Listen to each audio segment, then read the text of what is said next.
Hello, everyone. Well, poetry time once again. Today I'm going to share with you a poem titled Courage by Robert William Service. And, we've already talked a little bit previously about courage and what it means to stand out as an individual.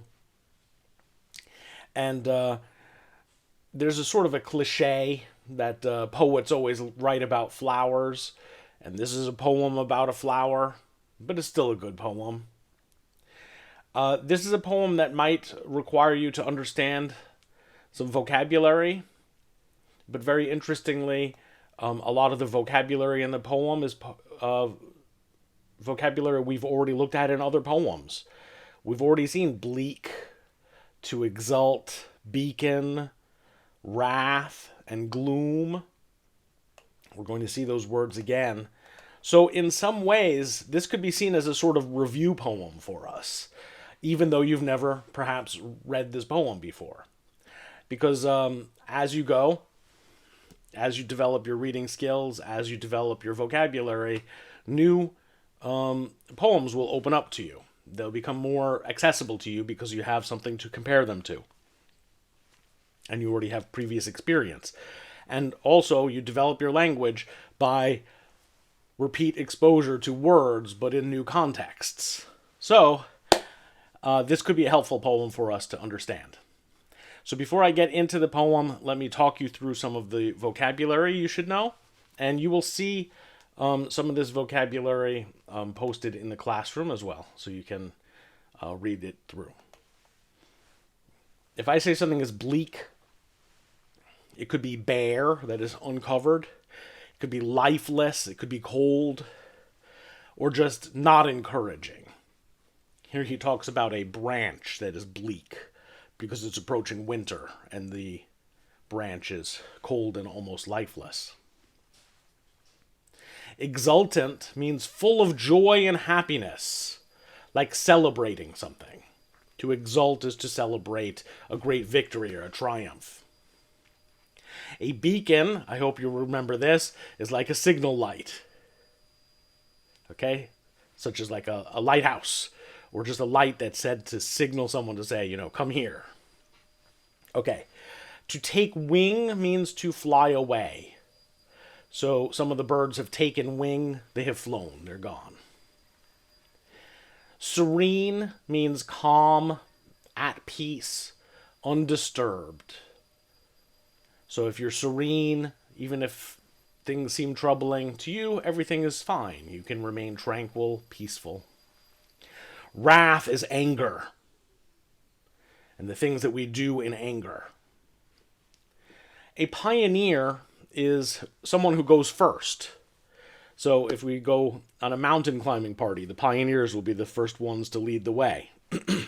You're probably familiar with the idea of pioneers who entered the American West, right? They were the first people to move out and settle in an area that Europeans had not settled in before.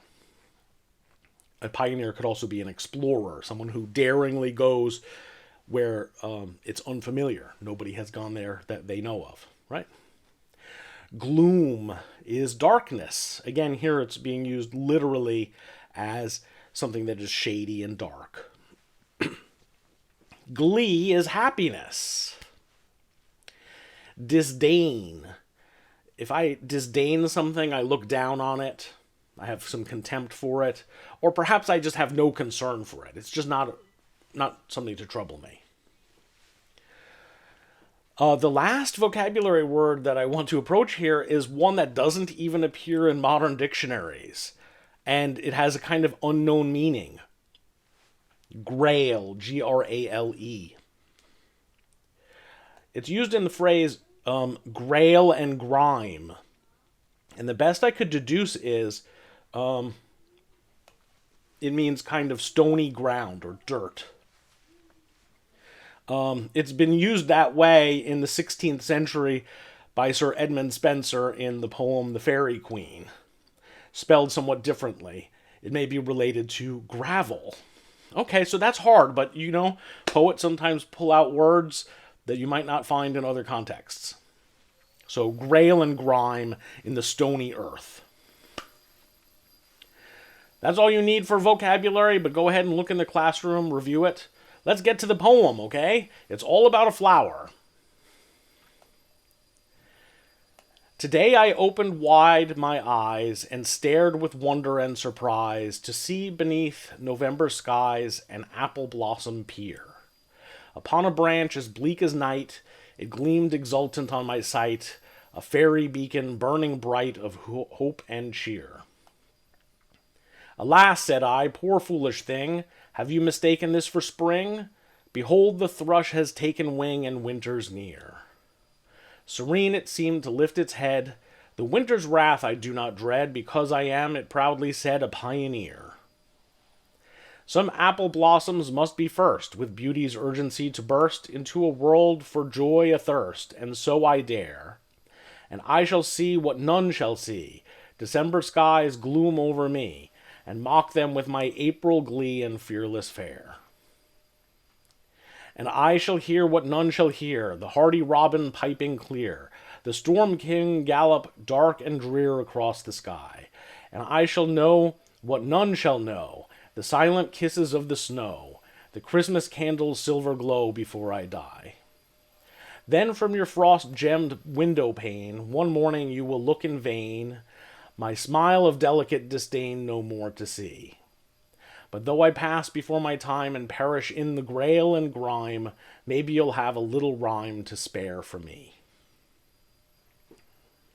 Okay, that's the poem. And if it was difficult to understand on the first go, don't despair. Okay, let me read it through for a line reading. It starts, today I opened wide my eyes and stared with wonder and surprise to see beneath November skies an apple blossom peer. So the poet is describing himself, looking out and seeing, although it is November, an apple flower growing on an apple tree at a very unusual time. It should not grow until spring, of course, but this apple blossom is growing just before the arrival of very cold weather.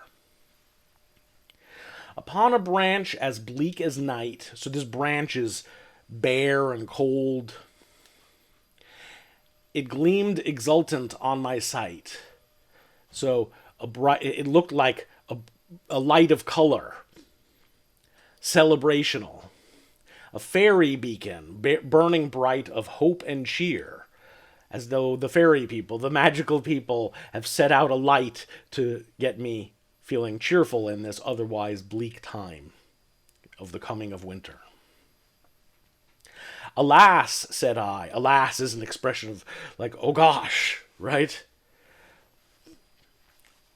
Alas, said I, poor foolish thing, have you mistaken this for spring? He's speaking to the flower. Do you think it's springtime? No, this is a hopeless time for you to bloom. Behold, the thrush has taken wing and winter's near. The thrush, the migrating bird, has flown away. Now is not a time for flowers. Serene it seemed to lift its head. The winter's wrath I do not dread. So the apple blossom, the flower, seems to say, I'm not afraid of winter and its anger and its destruction. Because I am, it proudly said, a pioneer. I will be the first apple blossom to live through winter. Some apple blossom must be first, with beauty's urgency to burst into a world for joy athirst. The world is thirsting for joy. Everybody is sad in the coming of winter time. They need something to make them feel happy. I will be the first apple blossom to bloom in this circumstance. And so I dare. And I shall see what none shall see. December skies gloom over me, and mock them with my April glee and fearless fare. So I will go forward without fear. I will bring my springtime happiness despite the dark skies of December. And I shall hear what none shall hear, the hardy robin piping clear, the storm king gallop dark and drear across the sky. I will hear the sounds of winter, and birds that you may still hear in the winter time, and the storm crossing the sky. And I shall know what none shall know, the silent kisses of the snow, The Christmas candles silver glow before I die. So I will actually be touched by snow, and I will live to see Christmas when people light candles to celebrate. Then from your frost-gemmed window pane, then looking through your window which has crystals of ice on it, one morning you will look in vain. We've seen that before too. In vain means, without good result. I look out there for the flower, but it's not there. My smile of delicate disdain, the flower smiling like, I'm not concerned by this. I look down on winter. It means nothing to me. No more to see, so now the flower is gone. But though I pass before my time and perish in the grail and grime, I perish. We've also seen that word, right? To die away. I die away in the stony ground. Maybe you'll have a little rhyme to spare for me. So now the flower, speaking to the poet, says, you will be able to write a poem to express my courage, my pioneering attitude to bloom in winter. It even reminds me a little bit of Shakespeare's sonnet that we heard, because in a way, although it's a celebration of the flower and its beauty, which eventually passes, it's also a celebration of the poet and the poet's ability to express this. Okay, this is a long video, so if you'd like, just go back and read it yourself and see if you can understand it one more time. I'm going to read it from the top, so if you'd like to stick around for that, that's great. Otherwise, I'll see you in the next time. But let me go ahead and give you a straight read of the complete poem. Today I opened wide my eyes and stared with wonder and surprise to see beneath November skies an apple blossom peer. Upon a branch as bleak as night it gleamed exultant on my sight, a fairy beacon burning bright of hope and cheer. Alas, said I, poor foolish thing, have you mistaken this for spring? Behold, the thrush has taken wing and winter's near. Serene, it seemed to lift its head. The winter's wrath I do not dread, because I am, it proudly said, a pioneer. Some apple blossom must be first, with beauty's urgency to burst into a world for joy athirst, and so I dare. And I shall see what none shall see, December skies gloom over me, and mock them with my April glee and fearless fair. And I shall hear what none shall hear, the hardy robin piping clear, the storm king gallop dark and drear across the sky. And I shall know what none shall know, the silent kisses of the snow, the Christmas candles' silver glow before I die. Then from your frost-gemmed window pane, one morning you will look in vain, my smile of delicate disdain no more to see. But though I pass before my time, and perish in the grail and grime, maybe you'll have a little rhyme to spare for me. I hope you've enjoyed the poem. Have a pleasant day, and I'll see you again soon.